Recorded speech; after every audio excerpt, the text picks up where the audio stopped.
রাধে রাধে বন্ধুরা, সকলকে অনেক অনেক ভালোবাসা জানিয়ে আমি আজকের ভিডিওটা শুরু করছি। আজকে একটা রেসিপি ভিডিও দেখতেই পাচ্ছেন। হ্যাঁ, বাঁধাকপির পকোড়া। তো বাঁধাকপি এখন তো শীতকাল পড়ে গেছে, সবাইয়েরই বাড়িতে চলে এসেছে বাঁধাকপি।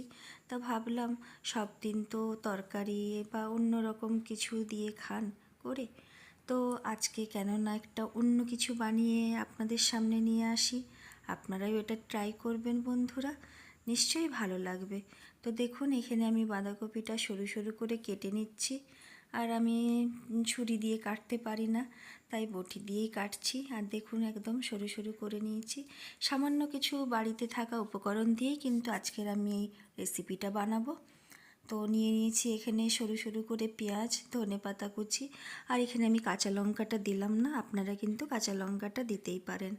আর এই যে বেসন অল্প এখন নিয়েছি, পরে আর একটু লাগবে। 3 চামচ মতন বেসন নিয়ে নিয়েছি।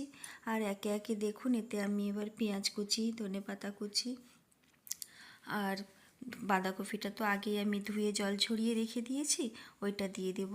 তারপরে পরিমাণ মতন হলুদ, লবণ, একটু জোয়ান, অল্প একটু জোয়ান নেব।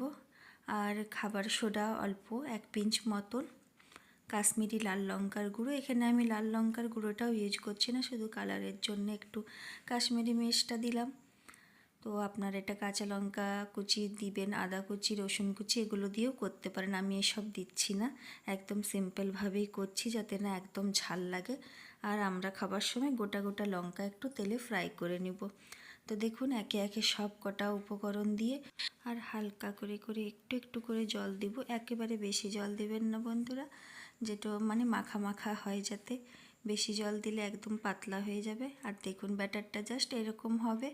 আর এদিকে কথা বলতে বলতে আমি তেলও গরম করতে বসিয়ে দিয়েছি। তেলটা কিন্তু বেশ ভালোভাবে যেন গরম হয়। আর এইবার দেখুন, তেলও আমার গরম হয়ে গেছে।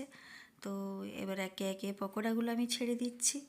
আর আপনারাও এটা বাড়িতে ট্রাই করে দেখবেন, কেমন লাগবেন আমাকে কমেন্টস করে জানাবেন বন্ধুরা। তো আজকের এই রেসিপিটা একদম সিম্পলভাবে বানিয়েছি।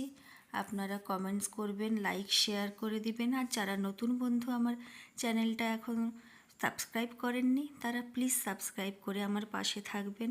আর আমার পুরনো বন্ধুরা তো সব সময় আমার ভিডিও দেখে আর তারা আমাকে ফুল সাপোর্ট করে, তাদেরকেও অনেক অনেক অনেক ভালোবাসা। নতুন বন্ধুদেরকেও জানাই অনেক ভালোবাসা।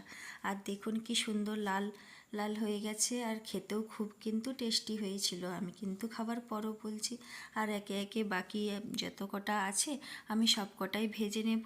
আর এইবার দেখুন, এই কি সুন্দরভাবে উপরে একটু বিট লবণ ছড়িয়ে দিয়েছি আর টমেটো সস দিয়ে এইভাবে পরিবেশন করলাম।